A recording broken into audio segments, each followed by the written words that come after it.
Freunde und herzlich willkommen zu einem neuen Video auf unserem Kanal. Wie ihr erkennen könnt, wir sind auch schon wieder mittendrin. Wir sind jetzt immer noch in Frankreich unterwegs und wollen uns ja die Abschussbasen, Raketenbasen der Deutschen anschauen, die hier im Zweiten Weltkrieg errichtet worden sind, um ja, V1 und V2 Raketen bzw. V1 Marschflugkörper und V2 Raketen gegen England abzufeuern. Und heute sind wir in dem Blockhaus Eberleck, wenn ich das richtig ausspreche. Verbessert mich, das ist Französisch. Und oder Bunker der Watten heißt es, glaube ich, auch. Wurden das von den Deutschen genannt. Und hier hat man jetzt unter anderem auch V2-Raketen unterirdisch produziert teilweise auch, beziehungsweise zusammengestellt und von hier aus auch versucht abzufeuern.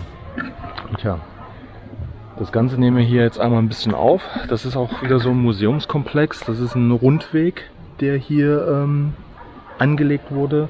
Und mal schauen, was wir hier alles so finden. Also bleibt dran. Hier hat man mal einige Wagen ausgestellt. Hier drin sind teilweise auch Lautsprecher verbaut. Deshalb machen die so einen Krach, um so ein bisschen ja, zu simulieren, was das für ein Stress hier gewesen ist. Für die Zwangsarbeiter, die hier über die Konzentrationslager zu den einzelnen Standorten auch immer wieder verlegt wurden. Und das sind halt solche typischen Waggons, die man verwendet hat, um die Menschen einzusperren und zu transportieren. Also es gibt, ich glaube nur auf der einen Seite einen Luftschlitz und dann wurden die Leute hier massenweise eingesperrt. Ihr seht jetzt oder ihr hört es, den ganzen Krach jetzt hier drin. So hat man das ein bisschen simuliert.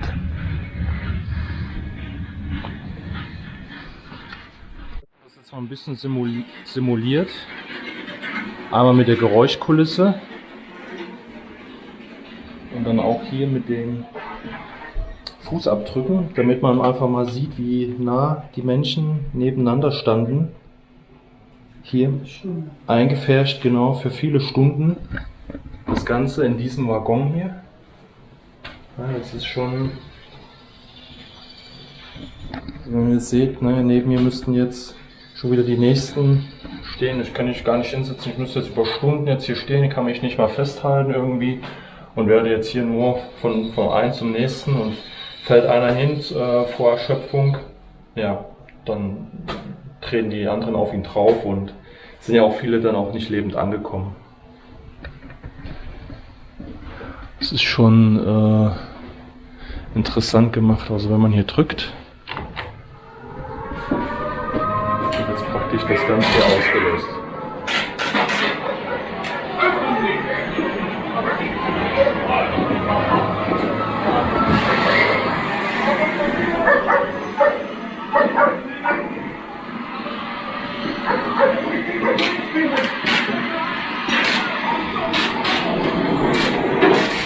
So müsst ihr euch das vorstellen.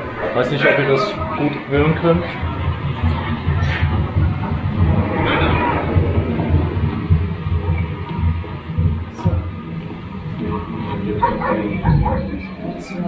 Also 40 Menschen transportieren, 1943 Ja.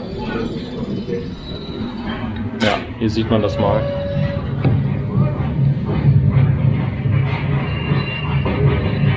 Menschen in so einem Waggon. Wahnsinn. Also das, was man jetzt hier sieht, ist wirklich für die Notdurft gedacht. Ja. Also einfach nur so eine Tonne rein, ein Stück Holz und da konnte jeder drauf. Aber ob das auch immer so gewesen ist, das weiß ich nicht. Kann man sich nicht vorstellen. Hier müsste, da unten ist auf jeden Fall eine 25 Pounder von den Briten. Aber ob das auch eine ist, weiß ich nicht, weil das Kanonenschild ein bisschen anders aussieht.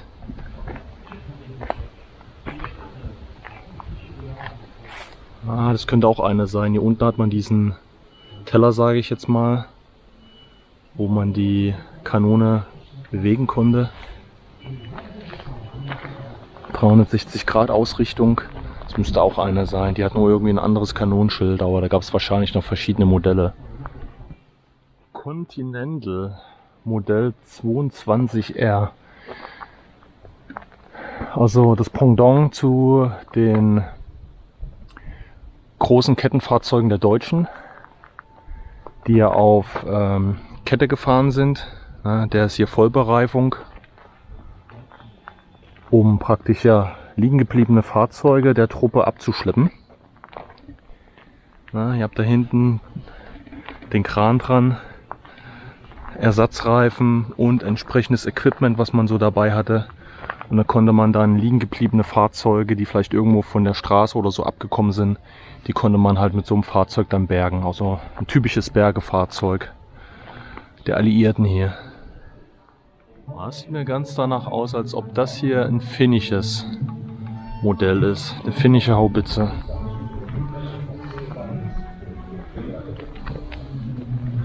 Kann gar nicht sagen, was das jetzt für eine ist. Ja, das ist finnisch hier. Vielleicht weiß es einer von euch. Hier oben. Das ist aber schon wieder kyrillisch, was hier drauf steht, hier oben am Verschluss. Hier unten haben wir noch was stehen. 1939, eine 152er Lavetti. Das sieht aber auch schon wieder französisch, italienisch aus.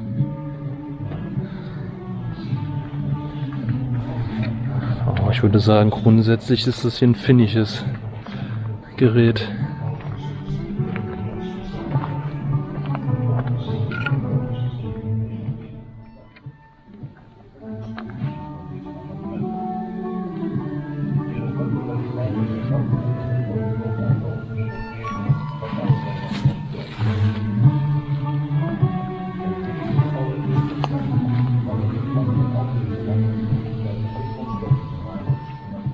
Schaut mal, Leute, was hier wieder auf uns wartet.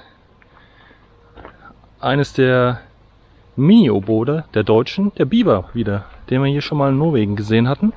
Da war hier der Aufbau, das hatten ja einige gesagt, hier mit dem Teleskop mit dem Seerohr. Ich glaube, hier müsste auch ein Seerohr drauf sein, könnt ihr mich mal verbessern. Aber das müsste jetzt das Original, ich weiß gar nicht, wie man diesen Abschnitt hier oben nennt. Ich sage jetzt einfach mal Cockpit, höchstwahrscheinlich wird das anders genannt. Das müsste jetzt das Originale sein, weil der Aufbau bei uns, der war ja hier irgendwie zu. Man hat nämlich hier auch eine Sichtoption gehabt, logischerweise.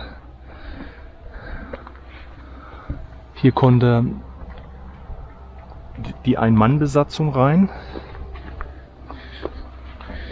Hier, das ist alles Holz.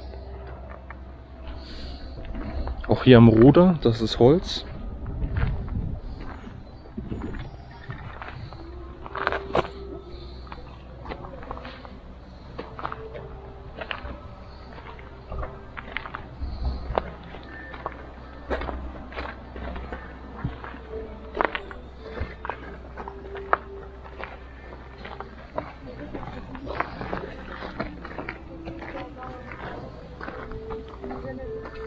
Das ganze Gelände wurde hier gezeigt, das ist ein bisschen umgepflügt. Hier sind wirklich einzelne Bomben runtergekommen und das wird hier mal ganz gut dargestellt. Hier auf der Seite ist das ein bisschen, ja, exemplarisch halt gezeigt, ne? Aber das sind die Kravenzmänner, die hier letztendlich abgeworfen wurden, ne? In dem Zustand kommen die natürlich nicht an. Aber ist mal ganz interessant gemacht hier.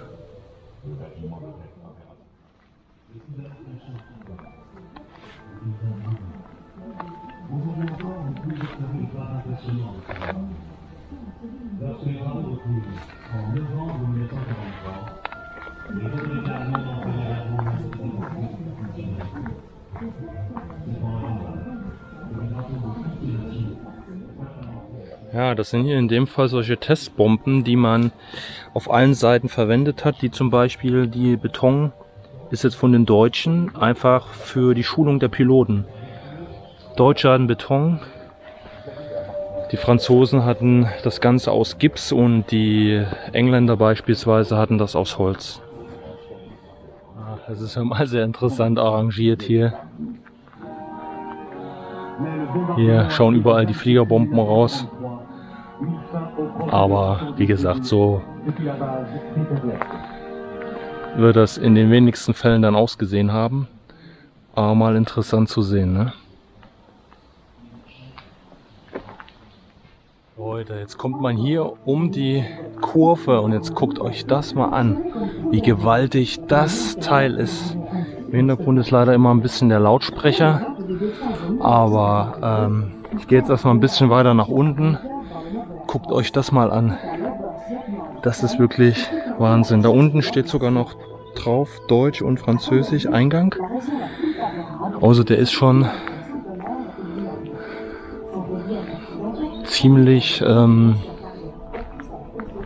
ja, eingesungen, beziehungsweise die Zugänge sind zum Teil verschüttet. Und hier seht ihr mal ganz gut, oder was ganz interessant ist, diese Flächen jetzt hier am Bunker, ne, die haben alle so den Hintergrund, dass wenn eine Granate kam, eine Bombe, dass hier das Ganze so gut wie möglich ja abgleiten sollte, dass es gar nicht möglich war, sage ich mal, dass sie direkt auf das Objekt trifft, sondern irgendwie abgefälscht wird und dann womöglich die Detonation gar nicht bis ins Innere vordringt und das Ganze halt beschädigt die Produktion. Was mit dem Beton passiert äußerlich ist ja total egal. Und da die ganze Belüftung oder was das hier oben ist, das kann ich jetzt im Einzelnen noch gar nicht benennen. Müssen wir mal gucken, ob wir Informationen drin finden. Das ist wirklich Wahnsinn. Also das ist ein Objekt, das glaubt man gar nicht. Also ich finde das jetzt aktuell sogar noch ein bisschen kolossaler, weil man das bei La Coupole gar nicht so begreifen konnte, weil man gar nicht so nah rankam. Das ist ja auch sehr, sehr kolossal, aber hier kommt man einfach jetzt dicht an das Objekt dran, ne? Und ihr seht jetzt da Melanie jetzt im Vergleich, ne? Und hier das Objekt. Wahnsinn. Also das ist so gigantisch. Das ist jetzt hier eine richtige Raketenbasis, das muss man sich mal vorstellen. Und das halt im Zweiten Weltkrieg, ne, wo es halt wirklich losging mit Marschflugkörpern und Raketen. Ja, es gab ja damals auch die ersten Raketenvereine, noch bevor der Krieg anfing, wo man sich systematisch mit Raketentechnologie auseinandergesetzt hatte. Das wurde ja dann im Dritten Reich alles professionell und wurde dann für den Otto-Normalbürger auch verboten, sich damit zu beschäftigen. Aber alle Interessierten und die ganzen Vereine wurden im Prinzip dann übernommen und gipfelte letztendlich in solchen Bauten. Das ist schon Wahnsinn. Also da drin ist Licht an, da werden wir auf jeden Fall reinkommen. Hier seht ihr auch nochmal so die typischen also die Fässer für Betriebsstoffe, für Benzin, Diesel und so weiter. Ja, diese typischen Wehrmachtsfässer hier mit diesen Ringen. Immer diese 3 Ringe, dieses typische, ja, hier sieht man es auch, 1938. Da hat man ja auch schon mal eins gefunden gehabt. 1940.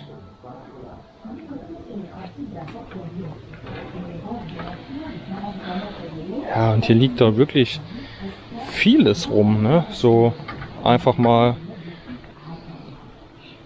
hier der Rotor von einem Flugzeug. Ich kann es gar nicht sagen, von welchem jetzt. Ihr seid ja auf jeden Fall immer scharf auf Plaketten. Aber hier sehe ich jetzt erstmal nichts.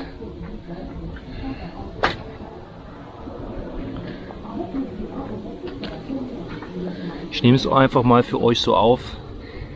Ist halt immer interessant, wenn jemand von euch das direkt weiß und reinschreibt.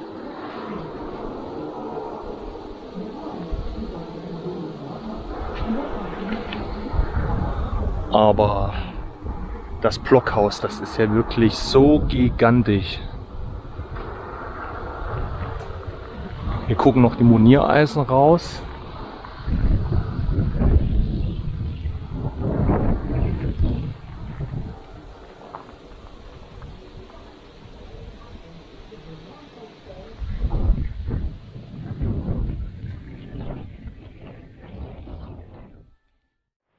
Hier sieht man natürlich die Zerstörung, die bei dieser Operation Crossbow stattgefunden hat, wo man ja systematisch die ganzen Raketenbasen und Abschussvorrichtungen für Raketen und für Marschflugkörper bombardiert hat. Und das ist jetzt hier so ein Ergebnis, wo man wirklich mit den großen Tallboy-Bomben vorgegangen ist, also die richtigen Bunkerknacker, um das Ganze zu zerstören. Aber trotzdem hat man es nicht geschafft, diesen riesigen Apparat hier klein zu kriegen. Das Problem haben auch heutzutage noch viele deutsche Städte, oder in Österreich ist das auch so, ich glaube in Wien, diese riesigen, gigantischen Flaktürme. Die sind so massiv betoniert, die kriegt man nicht gesprengt. Das ist so kostenintensiv, sowas abzutragen. Deshalb muss man das umfunktionieren. In dem Fall, klar, ist es ein Museum. Mit den Flaktürmen hat man ja auch unterschiedlichste Ideen gehabt. Das ist schon, wenn ihr hier seht, wie viel Beton hier versenkt wurde in so einer Anlage. Das ist so gigantisch. Und ihr seht ja hier diesen Querschnitt jetzt von so einer Platte. Lasst das auch mal wieder mindestens 80 oder 100 Zentimeter sein. Das sind Deckenstärken, die dann hier vorgeherrscht haben. Und das Ding hat ja mehrere Etagen. Das ist wirklich Wahnsinn.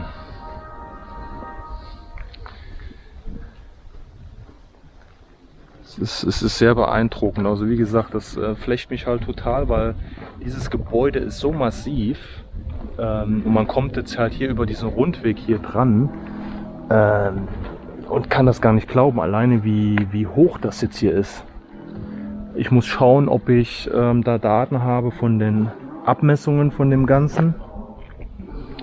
Aber guckt euch das mal an. Ich glaube, da unten könnte man sogar auch irgendwie rein, aber ist unter Wasser. Da sind noch verschiedene Metallteile da unten. Das sieht mir aber auch aus, als ob das ein Teil von einem Tor gewesen ist da unten. Jetzt mit dem Lautsprecher hat das auch irgendwie so eine komische Atmosphäre. Als ob es irgendwie so eine gewisse Aktivität halt hier ist. Noch irgendwie ein bisschen surreal.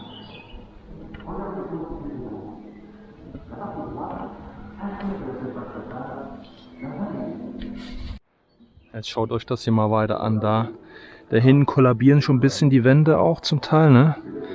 Aber es ist schon wirklich Wahnsinn. Ich weiß jetzt nicht, ob wir auf der Seite sind, wo letztendlich die Raketen rausgefahren wurden, um sie dann für den Abschuss vorzubereiten bzw. startklar zu machen. Ich glaube, das könnte dieser Bereich sein, aber da müssen wir gleich drin nochmal schauen. Zu 100% weiß ich das nicht. Guckt euch mal diese massiven Moniereisen hier an. Das ist ja so gewaltig, was hier verarbeitet wurde. Das ist kaum zu glauben. Das ist wieder einer dieser Bauten, wo man wirklich sagt, man kann es nicht verstehen, ne? Das ist so gigantisch. Und man weiß, wie viele Leute hier wieder dran arbeiten und schuften mussten. Das ist immens. Da steht noch eine einzelne Lore. Das sieht mir ganz so aus, als ob es hier einen Bombentreffer gegeben hat. Diese Einwölbung hier in der Mitte.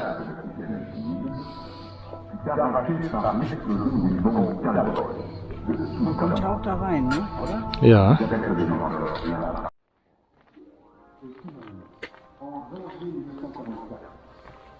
Hier hat man jetzt zum Beispiel mal so einen Kran auf Kette, der hier höchstwahrscheinlich mit eingesetzt wurde.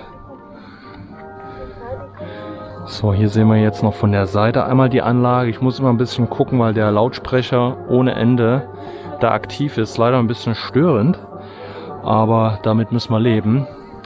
Also wenn mich nicht alles täuscht,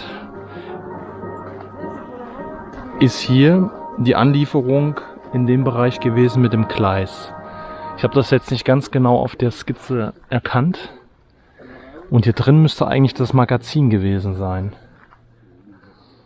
So, hier hat man jetzt auch nochmal hinter dem ganzen Bau noch irgendeinen Bunker. Ich weiß aber gar nicht, für was der jetzt hier, was der für eine Aufgabe hatte.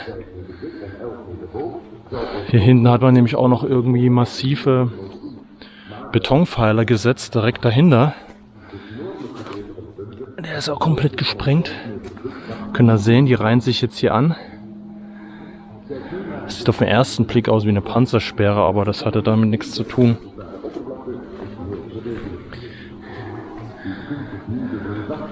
Ich weiß jetzt nicht, was der hier für eine Aufgabe hatte. Aber der ist komplett zusammen. Kann man auch gar nicht irgendwie rein.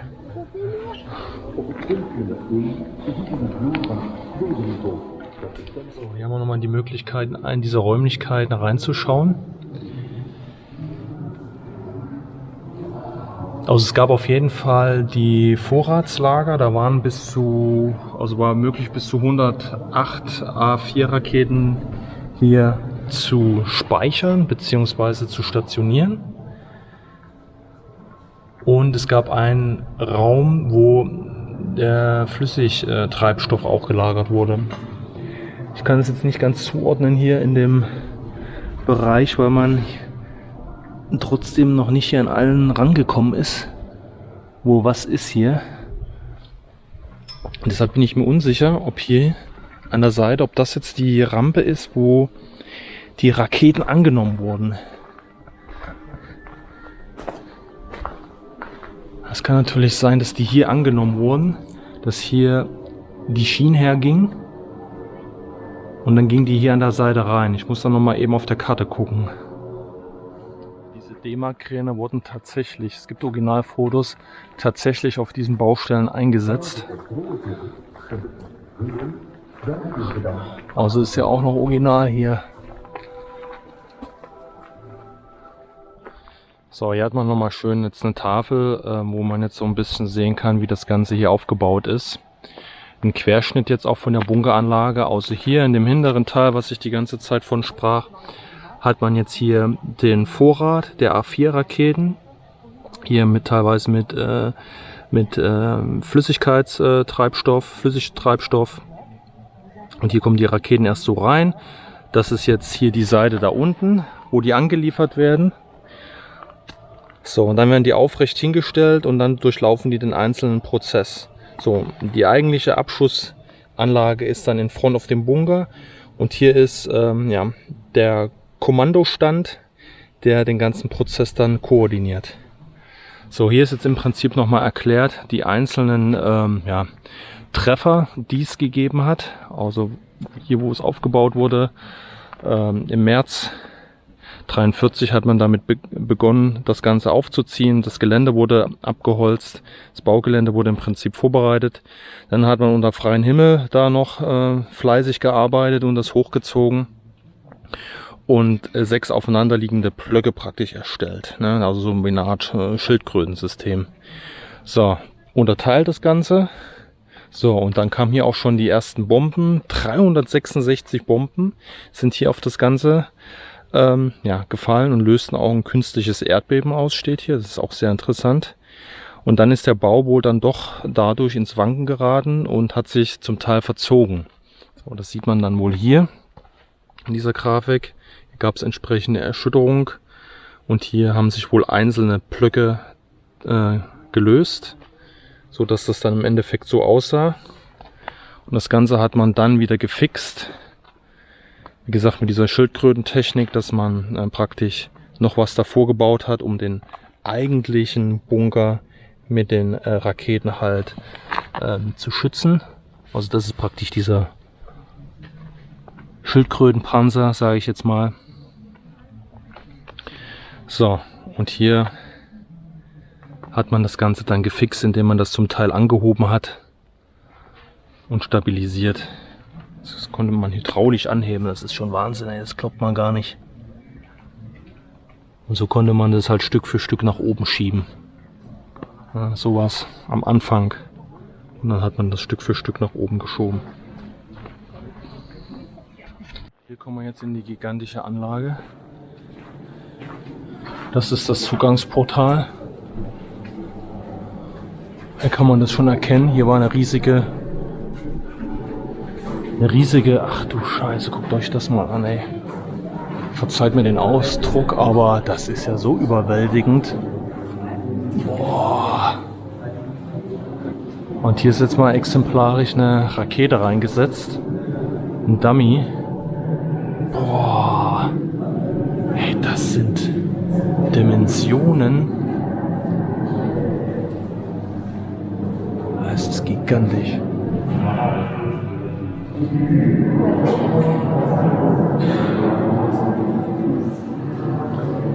Also wie hoch das hier ist.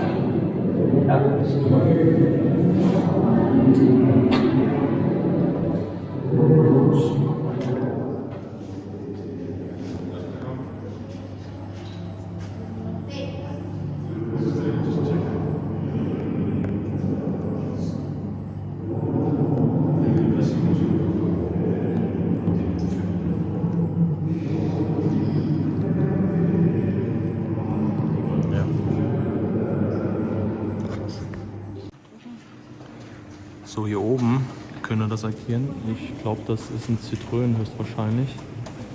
Wurde hier oben positioniert. Das ist schon spektakulär, ey. Das sieht richtig krass aus. In der dicken Höhe, ey, das ist so gewaltig. Von was für Ausmaßen wir hier sprechen.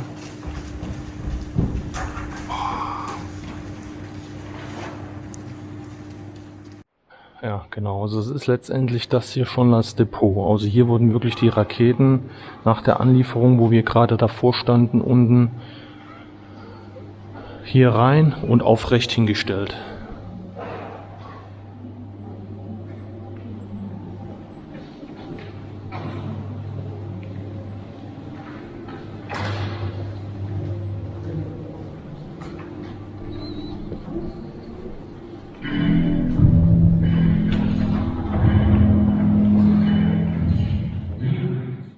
Schaut mal da oben, Leute. Das ist der Tallboy, der hier unter anderem draufgejagt wurde. Wenn man das mal da oben sieht, da oben ist sogar direkt daneben so eine Einschlagsstelle. Also die zweitgrößte nicht-nukleare Bombe. 5,4 Tonnen. Das ist so ein gigantischer Bau hier, die ganzen Geschosse hier oben.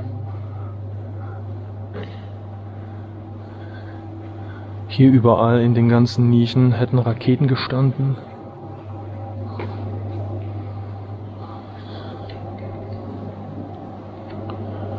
Ein bisschen den Scheinwerfer an, also hier überall wären die Raketen gewesen, so dass man die praktisch von jeder Etage oben hätte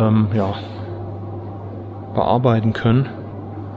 Irgendwelche Instandsetzungsmaßnahmen oder Überprüfungen durchführen können. Das hier ist alles unter Wasser, das Untergeschoss.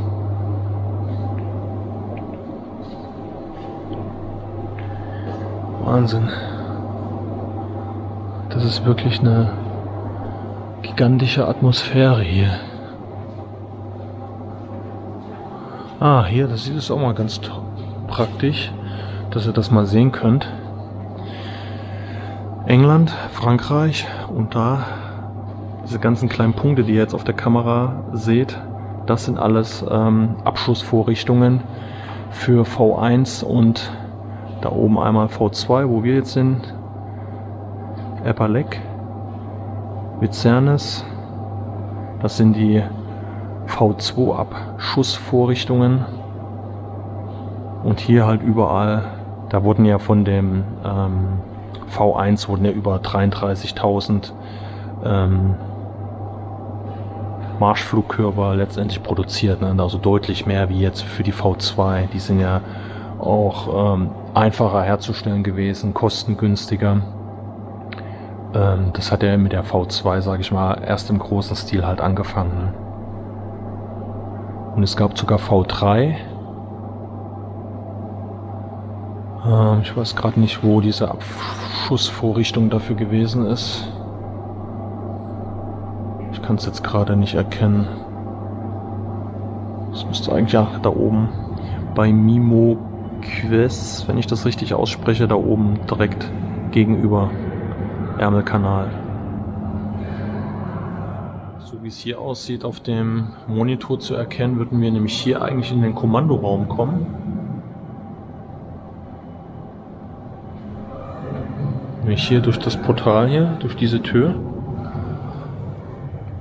Und dann geht nämlich noch eine Treppe an der Seite hoch, aber da kommen wir jetzt nicht rein.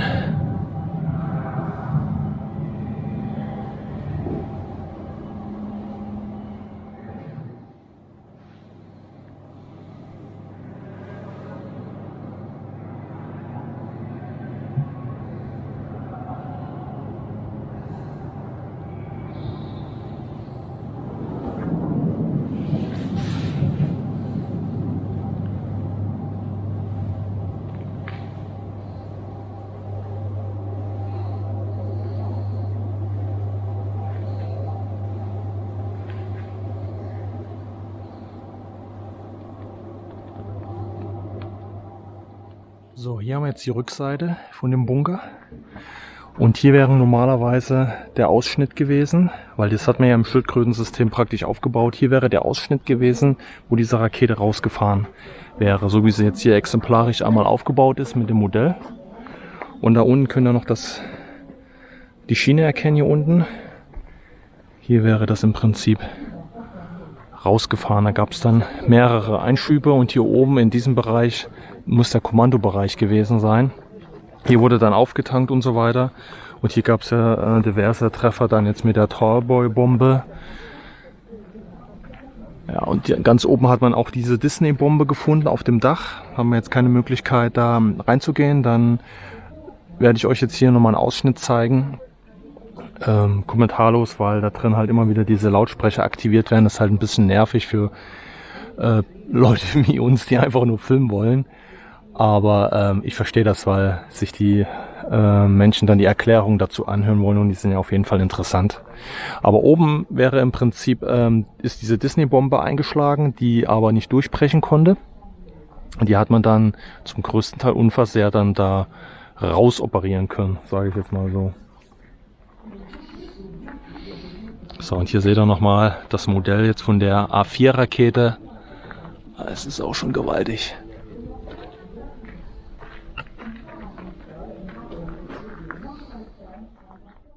Kurz vor Ende des Zweiten Weltkriegs entwickelte die Royal Air Force eine besondere Waffe, die Disney-Bombe.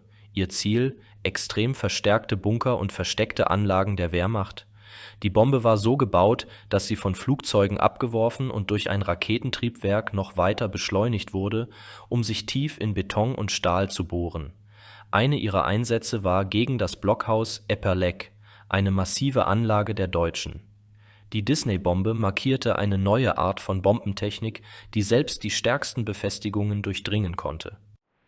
So, hier seht ihr nochmal eben, das hat man ja bei der eigentlichen Abschussrampe nicht sehen können. Das ist jetzt die mobile Version, also bei der V1. Das ist die mobile Version, die man relativ schnell aufbauen konnte. Und hier oben seht ihr nämlich das Modell jetzt einmal. Die FI 103.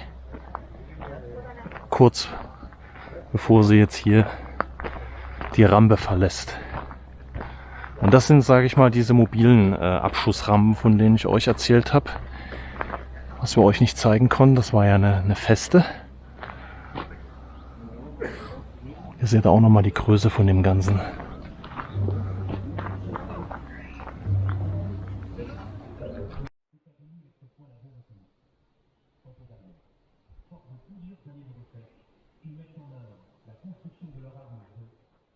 So, damit kommen wir zum Ende des Videos. Wir sind raus aus dem Bunker Epperleck, beziehungsweise die komplette Anlage. Also es war wirklich mega interessant und für uns sogar noch ein bisschen krasser, was die Dimension anbelangt, zu La Coupole.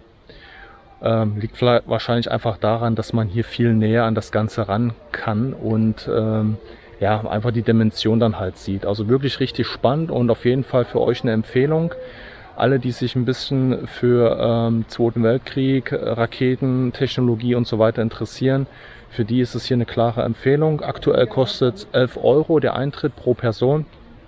Könnt ihr auf jeden Fall machen. Das Gelände ist weitläufig. Ihr könnt euch alle möglichen Informationen dazu auch anhören in verschiedensten Sprachen. Von daher ist das wirklich ein 1+ mit Sternchen. Ja, ich hoffe, ihr bleibt unserem Kanal treu. Gebt diesem Video ein Like, schreibt uns was in die Kommentare. Und dann würde ich sagen, wir sehen uns im nächsten Video. Macht's gut, ciao!